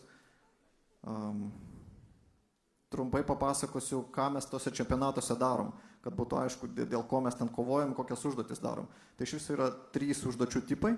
Pirmoji ir tokia didžiausia, sudėtingiausia yra navigacinė užduotis, kuri yra labai kompleksinė. Tai yra pradžiai duodami žemėlapiai, duodamos nuotraukos, ir pagal tuose žemėlapiuose būna nubrėžtas maršrutas. Jokiais GPS-ais, jokiais prietaisais navigaciniais naudotis negalima. Tiesiog vizualiai pilotas turi sugebėti nepasiklysti ir skristi tiksliai maršrutu, kuris yra nubrėžtas. Ten 200 metrų į kairę, į dešinę jau yra pasiklydimas. Tai yra, tu jau kažkur tai grybauji. Tai reiškia, reikia skristi tiksliai. Vienas dalykas. Kitas dalykas, pagal laiką reikia skristi, viskas yra sekundžių tikslumu sudėliotas visas maršrutas. Jeigu vėluoji kažkur minutę, tai jau žiauriai daug. Tai reiškia, jau esi kažkur kosmose. Ir trečias dalykas, surasti dar nuotraukas. Tai yra kažkas iš anksto, buvo praskridęs tą maršrutą, padaręs nuotraukas tam tikrose vietose ir aš skrisdamas turiu atrasti tas ant žemės, pamatyti tas vietas, sužymėti žemėlapyje, dar surasti tam tikrus ženklus žemėje pamatytus, visą tai žemėlapį sužymėti. Ir dar prie to pačio valdyti orlaivį, savo parametrus ir visą kitą. Tai čia yra navigacinė užduotis. Čia taip atrodo žemėlapis. Kairiai pusėje rodo žemėlapis po užduoties. Matot, užbraukytos nuotraukos, tai tos, kurios buvo skrydžio metu atrastos, sužymėtos. Žemėlapiai jos yra tokiais kvadračiukais, burbuliukais, visokiais apibrėžtos, reiškia tos vietos, kur yra rastos. Čia yra juodaščio žemėlapis, paskui teisėjim atiduodamas švaraštis. Antras užduočių tipas yra tikslus skridimas, tai arba ten skrendam kažkokią baranką ore reikia padaryti, ne platesnė, ne siauresnė, ne aukščiau, ne žemiau su GPS-u, arba tūpti į tašką tam tikroj vietoj, tam tikrų laikų. Tai čia kelis kadrus sėdėjau kaip lėktuvėlis, pavyzdžiui, tai daro su užgesintų varikliu. Tai yra saugumo priemonė, kad kiekvienas pilotas mokėtų saugiai išjungtus, kai jam užgesta variklis, bet kurioje vietoje nusileisti. Dėl to tokios užduotis pilotai tiesiog yra atkalę ir ten praktiškai skraidyklėse pirmi 5-7 pilotai gauna maksimalų balą šitą užduotį. Tai čia tas lėktuvėlis jau žemėja, pareina su slydimu, stabdosi. Ir matote, stovi ant trikojų tokie štatyvai, fiksuoja laiką, reiškia, jisai savo ratus turi padėti tam tikroje vietoje 5 metrų tokiam kvadratėlyje. Ir pasaulinio lygio varžybose visi tai, daug kas tai tiksliai padaro. Trečia dalis yra ekonominės rungtys, kai kiekvienam pilotui, kiekvienam ekipažui duodamas vienodas kūro kiekis ir reikia atlikti užduotis, surinkti taškų, kažkur tai nuskristi, kažką tai padaryti ir, aišku, nepritrūkti kūro. Tai reiškia paskaičiuoti vėją, visą grįžimą, savo užduotis. Toliau papasakosiu, nuo kogi visą tai prasidėjo, kad čia nebuvo taip, kad aš pats staiga nuvažiavau ir kažko tai pasiekiau. Tai gražų sakinė, ne? Viskas prasidėjo nuo avimodeliavimo būrelio.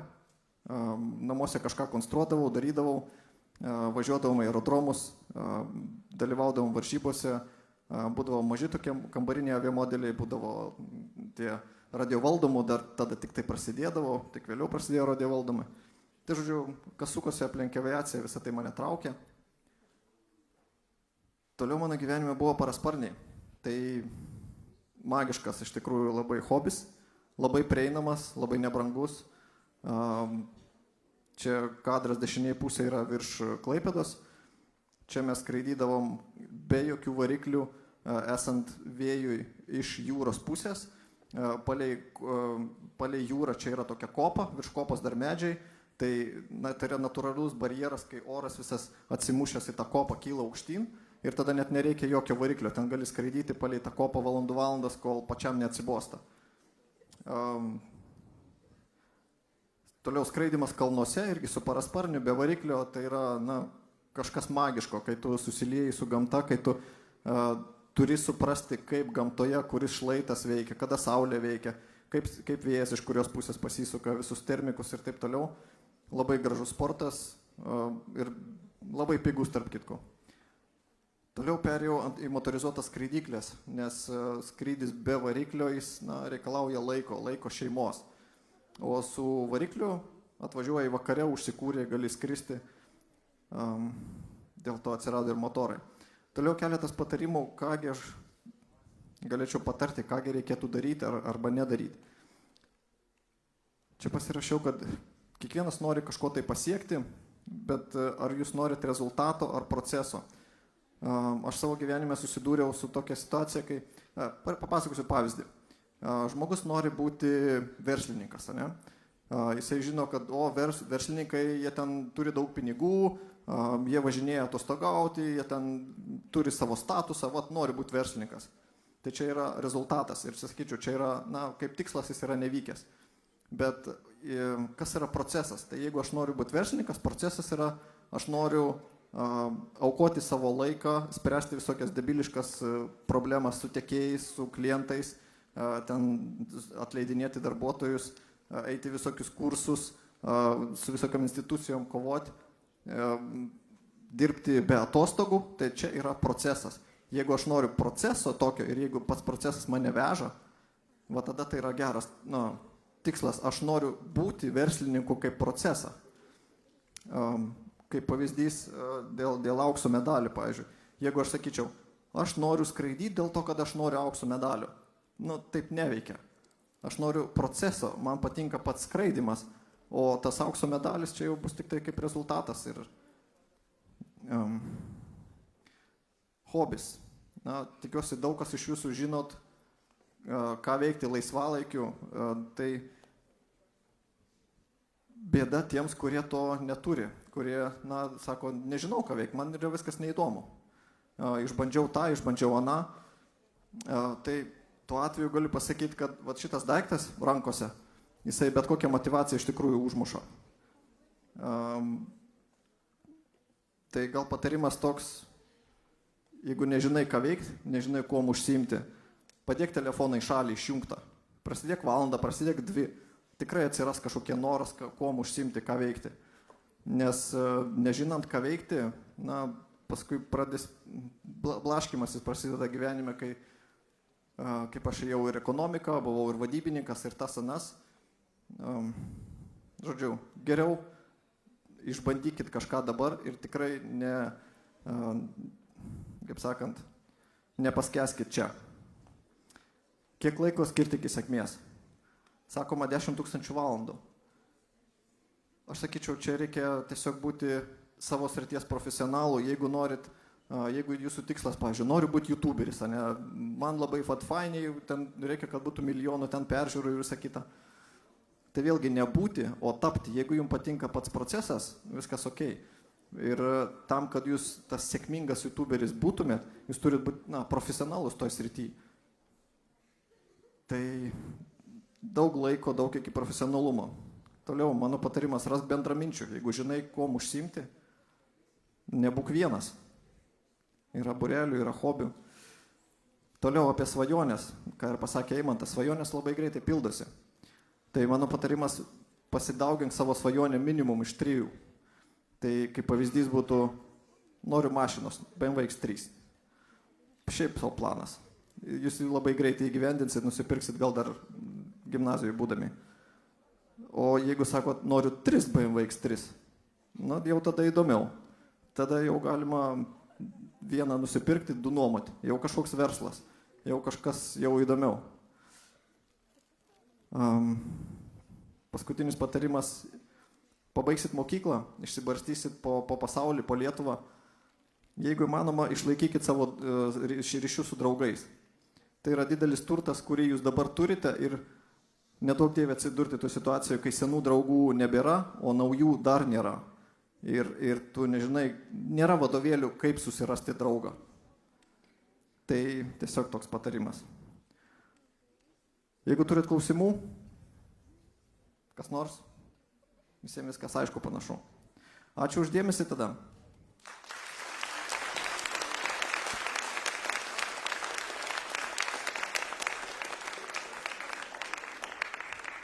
Dėkojame Maksimui. O dabar į sceną dar kartą kviečiame 1960 metų laidos alumną Albertą Laurinavičių.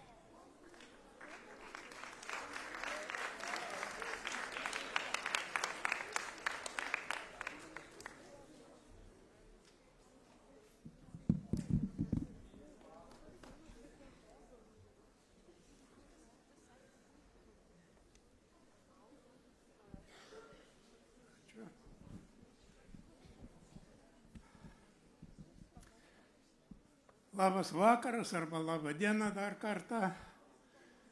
Man visada malonu, jau 64 metai praėjo, kai baigiau mokyklą, bet neprarandu to malonumo, tos nuotaikos visada čia apsilankyti.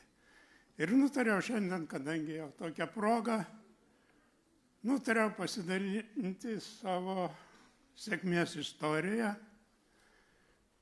kuri ta sėkmė buvo gavosi visiškai atsitiktinai. O kodėl atsitiktinai, tai to ir papasakosiu. Baigę mokyklą mes kaip tik tai su profesoriumi, apie kurį čia buvo šnekama, Kimčiu, vieną kartą susitikom ir sakom, nu ką mes dabar darysim.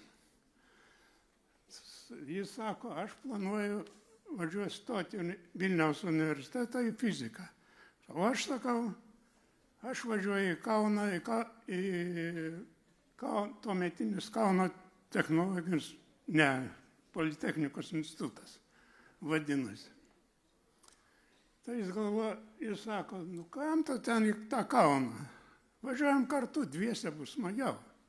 Man tai koks skirtumas. Važiuojame į Vilnių.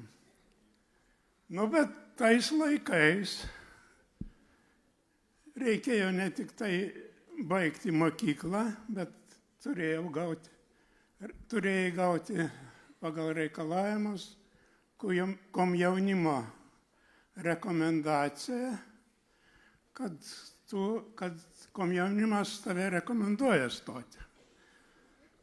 Nu, tai jeigu tokia rekomendacija reikalinga, nuėjau į komjaunimo komitetą, sakau, noriu stoti į universitetą, reikia rekomendaciją. Sako, gerai, ateikit, kitą dieną bus. Ateinu, sako, va, prašom rekomendaciją, išeinu į lauką, žiūriu,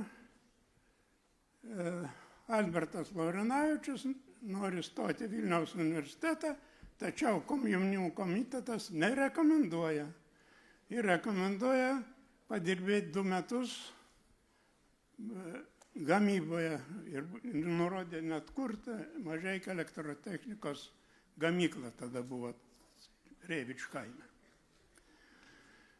Nu, išėjau, ką dabar daryti?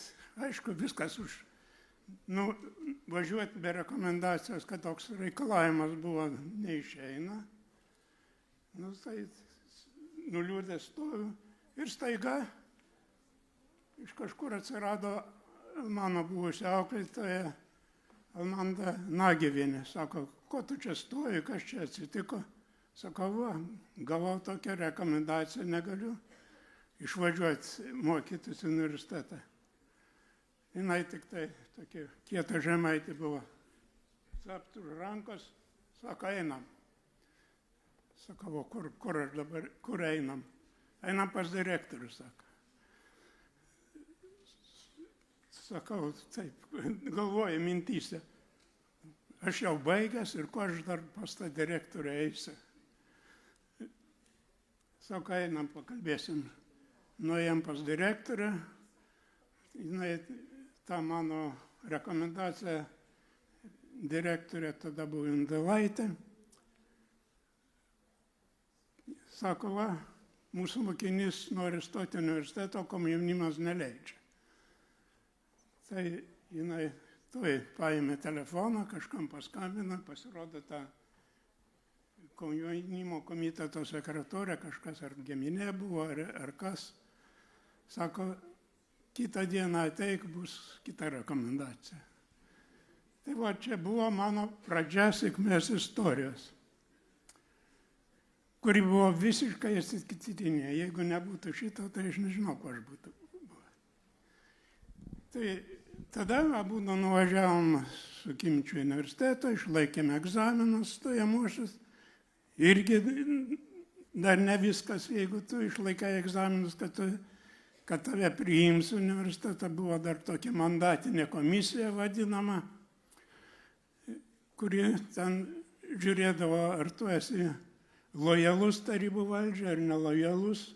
Ypatingai tai lietė tremtinių vaikus. Jeigu ir gerai išlaikė egzaminus, vis tiek jų neleisdavo mokytis.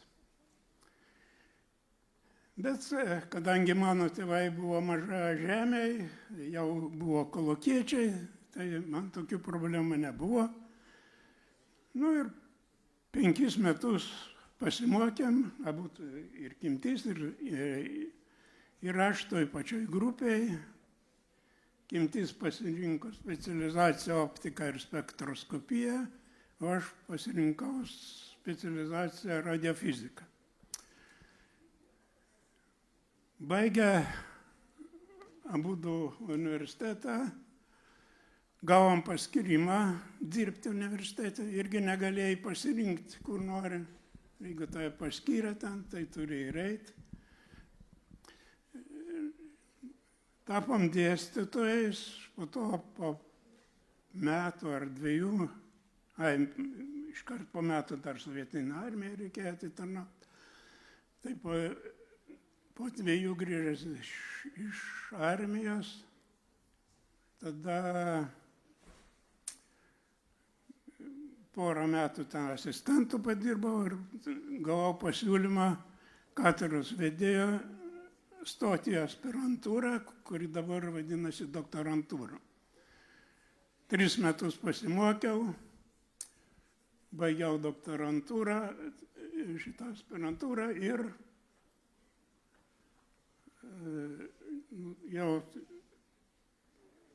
tada jau turėjau ir mokslinių straipsnių ir apibendrinęs šitas savo mokslinius tyrimus aspirantūrai apsigyniau taip vadinamą tuometinę fizikos matematikos mokslo kandidato disertaciją.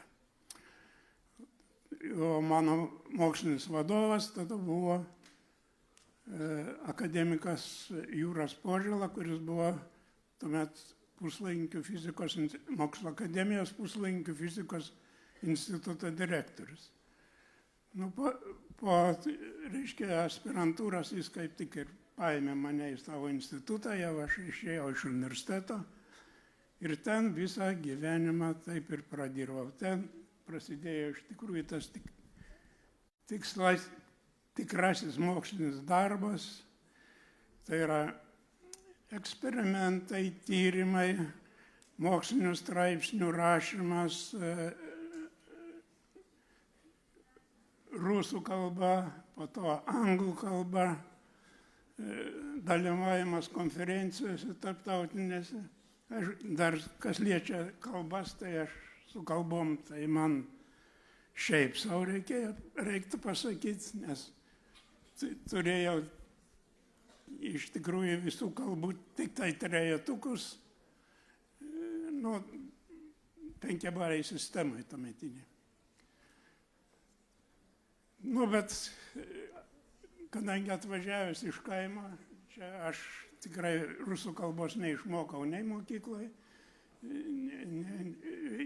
ir nei anglų, nei rusų kalbos, bet gyvenimas privertė ir kai reikėjo rašyti straipsnius, skaityti literatūrą, tai reikėjo išmokti ir rusų, ir anglų kalbą gerai. Nu ir ką, visą gyvenimą pradirbau. Reiškia, šitie rezultatai, kaip sakiau, viso to gyvenimo buvo apibendrinti kitoj disertacijoje fizikos matematikos mokslų daktaro. O po to, reiškia, jie buvo įvertinti ir nacionalinė mokslo premija.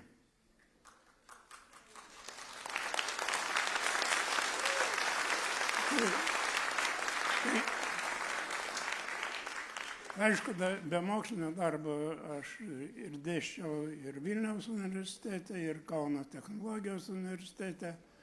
Buvo suteiktas profesoriaus vardas. Tai ką aš noriu pasakyti, kokia čia istorija sėkmės. Sėkmės istorija grynas atsitiktinumas. Sakau, jeigu nebūtų čia atsitiktinai sutikę savo auklėtojas, tai aš nežinau, ko aš būčiau buvęs. Nes nuėjęs į gamyklą pradėti 2 metus ir tada stoti, jau būčiau viską užmiršęs. Šiaip jau aš buvau toks vidutiniokas, sakyčiau, žemiau negu vidutinio lygio.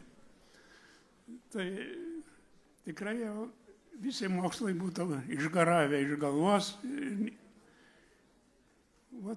O noriu pabaigai ką pasakyti, ką visą tai reiškia. Reikia turėti tikslą. Jeigu turite tikslą, turėti žemaitišką užsispyrimą ir siekti to tikslo. Bus sunku, bus visokių sunkumų. Kelias nerožėmis klotas yra. Bet jeigu turi tikslą ir siekia, tai ir jūs, kai bus kitas jubiliejus, tikrai galėsit savo sėkmės istoriją papasakoti čia ant šitos scenos. Dabar pabaigai noriu pasveikinti visus tiesiog tokio gražaus jubiliejaus progą, direktorių, mokytojus, visus jūs mokinius. Ačiū Jums.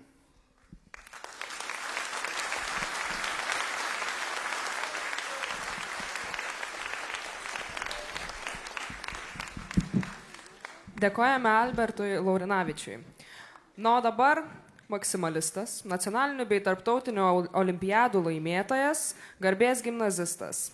Visi šie laimėjimai paskutiniojo konferencijos pranešėjo Roko Slančiausko aktyvaus akademinio darbo rezultatai. Tačiau, ar sėkmę galime sieti tik su akademiniais pasiekimais? Į sceną kviečiame Roką papasakoti apie savo sėkmės istoriją ir kaip jis supranta žodį sėkmė.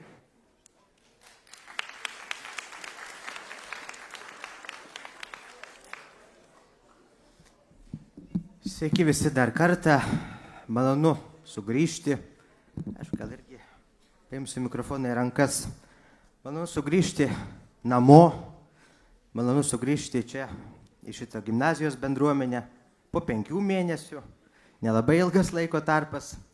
Ir tikrai, kai gimnazijos direktorė man paskambino, sulaukė jos skambučio ir pakvietė mane papasakoti apie savo sėkmės istoriją, aš galvoju, o kągi čia pasakyti, prieš 5 mėnesius baigiau gimnaziją, atrodo nelabai yra ką ir papasakoti, bet vis dėlto taip peržiūrėjau savo istoriją, kažką gal ir nuveikiau naudingo. Tai esu Rokas Slančiauskas, kaip ir minėjau, Merkelio Račkausko gimnaziją baigiau šiemet, dabar studijuoju Vilniaus universiteto tarptautinių santykių ir politikos mokslų institute, politikos mokslų programoje. Ir taip jau išėjo kažkaip natūraliai, kad studijuoju būtent ten. taip jau išėjo kažkaip natūraliai, kad mano sėkmės istorija yra tokia, kokia yra. Ir taip išėjo natūraliai, kad, kaip gerbiamas Albertas minėjo, kad atsitiktinumų ir sėkmės, tos fortūnos, joje yra tikrai nemažai. Aišku, jaunam žmogui, moksleiviui, sėkmė pirmiausia turbūt yra akademiniai pasiekimai, apie ką čia buvo kalbėta ir minėta ne vieną kartą. Pažymiai galbūt, laimėjimai olimpiadose, konkursuose, aukšti vertinimai iš valstybinių brandos egzaminų. Tai čia tikrai galiu ir pasigirti. Olimpiados, konkursai, istorijos olimpiados, respublikinės geografijos, laimėtos prizinės vietos ir taip toliau. Pažymiai, dešimtukai. Bet nemažiau svarbu yra suprasti, kas slypi už to, už tų grinų skaičių, už tų grinų pažymių.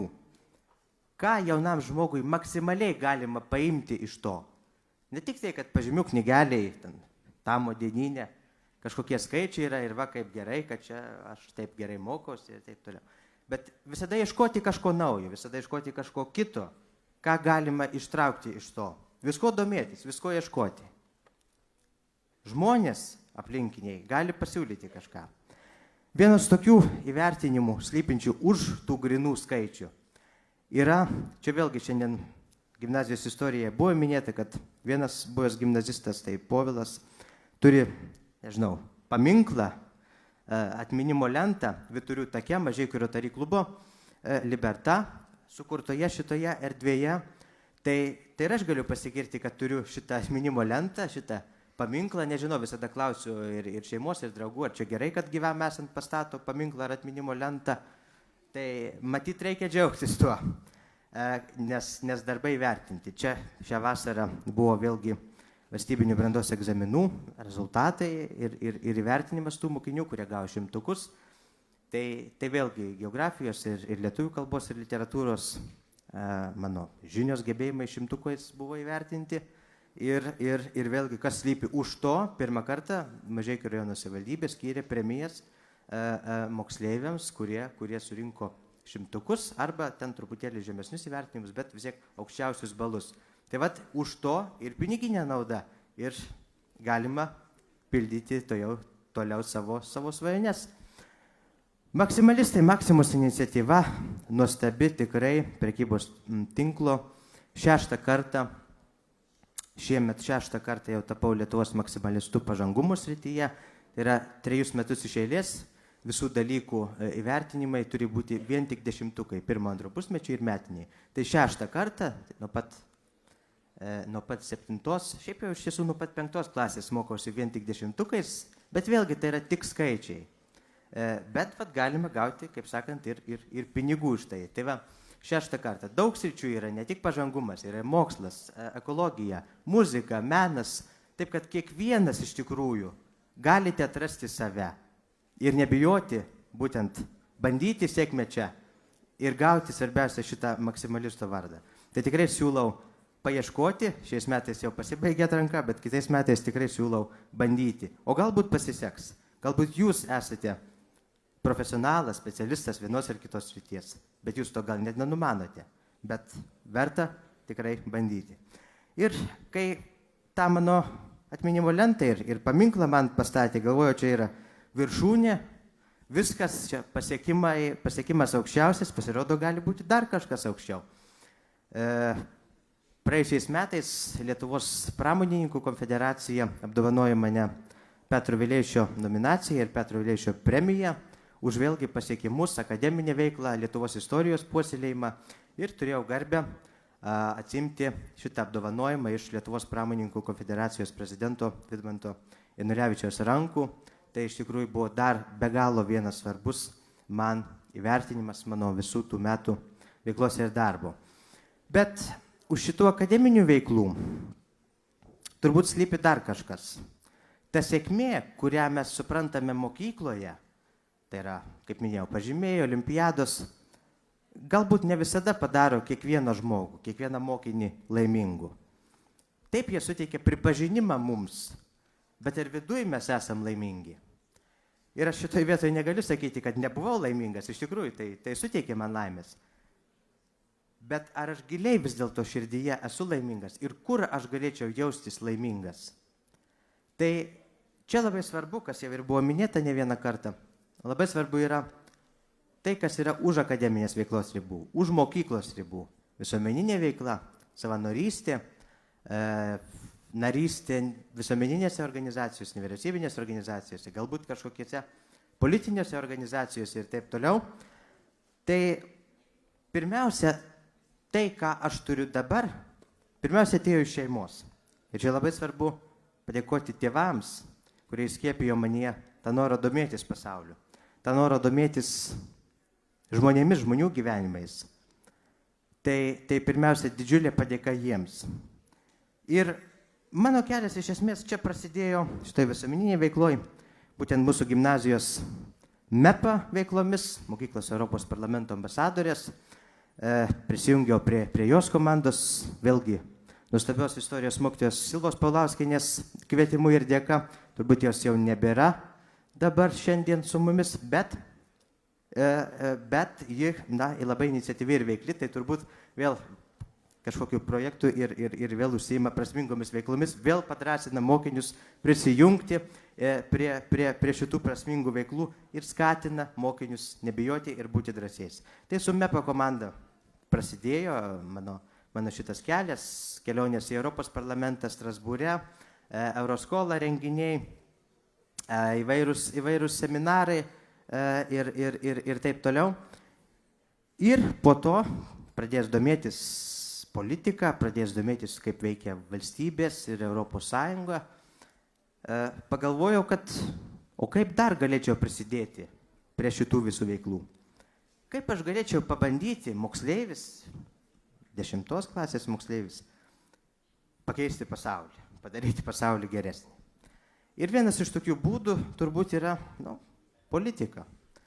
Ten priimami svarbiausi sprendimai, ten formuojamas žmonių gyvenimas, visuomenės gyvenimas.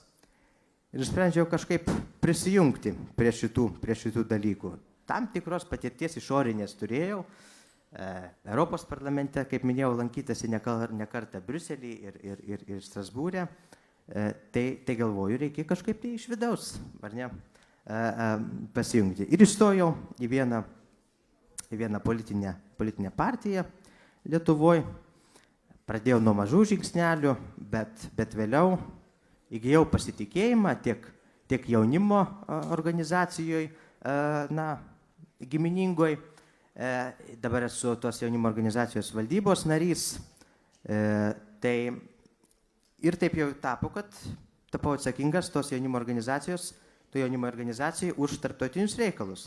Tai vėlgi atsiveria naujos galimybės. Dalyvauju įvairiuose tarptautiniuose žaliųjų fondo, tai susijęs su ekologija, aplinkos apsauga, seminaruose ir Lisabonai teko pabūti, čia vėl susijęs su kelionėm, kas yra labai prasminga ir atveria naujas galimybės Lisabonai ir Briuselį ir taip toliau. Moderuoti įvairias diskusijas, taip jau sutapo, bet visur tai yra prasminga veikla, visur tai yra ryšiai. Ir tas jausmas, kai tu gali prisidėti prie gimnazijos gerovės, prie gimnazijos vizijos įprasminimo ir vizijos įvykdymo, tai yra be galo geras jausmas. Ir kviesti įvairius žmonės, parodyti juos gimnazijos žmonėms, pamatyti kažką naujo, nes tikrai dažnai tenka susidurti, kad jauni žmonės nelabai domisi, nesvarbu ar tą pačią politiką, aplinkosaugą, ekologiją, bet kai tu atveži tą vieną ar kitą žmogų į mokyklą, pakvieti jį, tu supranti, kad tai iš tikrųjų didelis yra darbas ir žingsnis. Atrodo mažas, bet iš tikrųjų gali turėti didelę reikšmę. Ir kai tu pamatai, kad tie jauni žmonės domisi, kad jiems yra įdomu, kad jie nustemba ir kai jie sako, kad mes prisijungsim, tai yra kažkas naujo. Tai mes bandysim galbūt vieną ar kitą veiklą.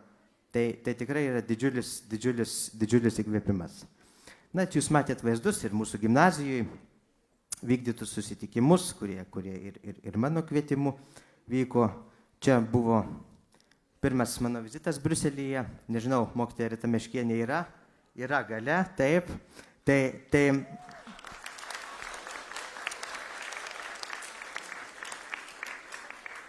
Tai tikrai prisiminsiu tą savo pirmąjį kartą Briuselėje, kai jos kvietimu, jos skambučio sulaukęs naujųjų metų išvakarėse praėjusiais metais čia. Ir su komanda mūsų gimnazijos dalyvau tarptautiniam renginyje. Iš tikrųjų šauniai tada pasirodėm ir tai buvo, vėlgi, pradžia tam tikrą prasme, nes Briuselėje jau turiu pasakyti, 4 kartus lankiausi įvairiais klausimais, tai va, viskam yra pradžia. Čia paskutinė mano kelionė, NATO būstinėje teko lankytis šiais metais spalio mėnesį, tai vėlgi čia toksai prisiminimas iš gimnazijos dar tų metų, kai mokiausi gimnazijoje, demokratijos žinių konkursas toksai yra ir ten laimėjau kelionę būtent į NATO būstinę. Tai naudodamasis progą, aišku, demokratijos žinių konkursas tikiuosi vyks ir kitame, tai noriu tuo pačiu paraginti ir dalyvauti jame tikrai aktyviai, nes prizai iš tikrųjų laukia puikus ir ne tik prizai, patirtis laukia nuostabi. Ne vieną kartą čia buvo jau minėta, kad reikia žvelgti už ribų, už tos akademinės veiklos ribų. Ir be galo svarbus šitoje vietoje yra žmonės. Kažkas atvažiuoja, kažkoks žinomas žmogus, Seimo narys, europarlamentaras į Mažeikius galbūt. Ir kartais susiduriu su tokiu, apatiškumu, galbūt čia nereikia, bet niekada nežinot. Tas vienas susitikimas, ką gali atnešti. Niekada nežinot, kada tas ryšys sukurtas su vienu ar kitu žmogumi gali jums gyvenime praversti. Nesvarbu, jūs gal būsite politikas, gal būsite gydytojas, teisininkas, bet kas kitas. Ryšys, tiek asmeninis ryšys, socialiniai kontaktai visada praverčia. Patikėkit manim. Ir vėlgi, kas čia yra ta sėkmės istorija? Ar tie ryšiai sukurti, ar tiesiog darbas įdėtas, tai visa tai susideda. Ir aišku, čia garbės gimnazistas. Sėkmė ar ne? Turbūt, kad sėkmė. Bet šituo atveju darbo įdėta tikrai nemažai. Ir vis dėlto daug kas kalba ir klausia ir girdžiu, ar yra ta kažkokia sėkmės formulė, sėkmės istorijos formulė, galutinės laimės formulė. Aš galvoju, kad kalbama dažnai apie talentą, kiek ten procentų, 5 procentai talento ir darbo daugiau. Bet aš galvoju, kad labai didelę dalį sudaro tiesiog sėkmė, atsitiktinumas. Sutiktas žmogus, kažkoks atsitiktinis pakvietimas labai daug prideda šito dalyko. Ir aišku, kaip jau ir minėjau, ir dar kartą pasikartosiu, kaip čia matėt, nuotraukos visur yra ne mano vieno, bet su kitais žmonėmis, su nuostabiais žmonėmis, su komandos nariais, įvairių komandų nariais. Ir vis dėlto taip pat didelė ir reikšminga dalis sėkmės istorijos, mano sėkmės istorijos, yra gyvenimo kelyje sutikti žmonės. Visi žmonės, mokytojai, nuostabus mokytojai, mokiniai, kolegos, kaip būtų galima pavadinti. Visi tie žmonės padėjo ir padeda man tapti tokiu, koks aš esu šiandien. Ir kaip minėjau, visi tie ryšiai, visi kontaktai visada praverčia. Nebijokit pakalbinti kažkokio žmogaus, to paties Seimo nario galbūt. Viskas gali praversti. Ir žmonės yra didžiausia vertybė, kurią mes turėtume taip branginti, nes mes kartais vertę dalykus suprantam tik tada, kai galbūt juos prarandam. Bet yra tokia stipri jėga, visi žmonės yra tokia stipri jėga, kad kartais mes jos neįvertinam. Ir aišku, mano sėkmės istorija be sėkmės, be darbo, be talento yra Mažeikių Merkelio Aškausko gimnazija. Yra jos mokytojai, direktorė, buvę bendraklasiai, esami pažįstamai, draugai ir bičiuliai. Ir kai ši mokykla, tokia stipri ir tvirta bendruomenė, turi aišku tikslą, aiškią misiją ir viziją, aš manau, kad gyvos dar ne vieną šimtmetį. Su tokiais puikiais žmonėmis visi iššūkiai yra įveikiami. Tai dar kartą šiandien noriu palinkėti jums visiems drąsos. Nieko nėra neįveikiamo. Kai yra stipri bendruomenė, kai yra degančios širdis šituo tikslu. Ir dar kartą šiandien noriu, kad nuskambėtų aplodismentai visai Merkelio Račkausko gimnazijos bendruomeniai, mokytojams, mokiniams. Sėkmės jums ir mums visiems.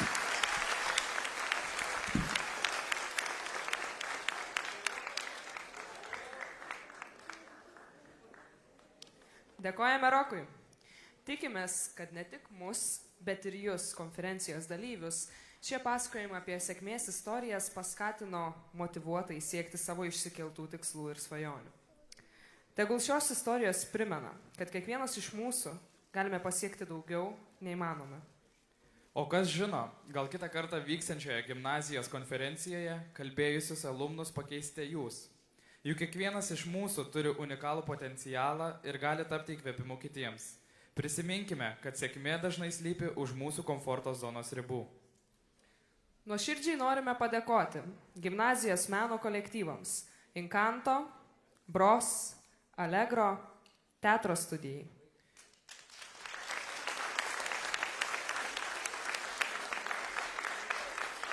Taip pat dėkojame gimnazijos abiturientams už įdomiai papasakotą mokyklos istoriją, bei nuoširdžią padėką skiriame mūsų gerbėmiems alumnams už jų ypatingas sėkmės istorijas.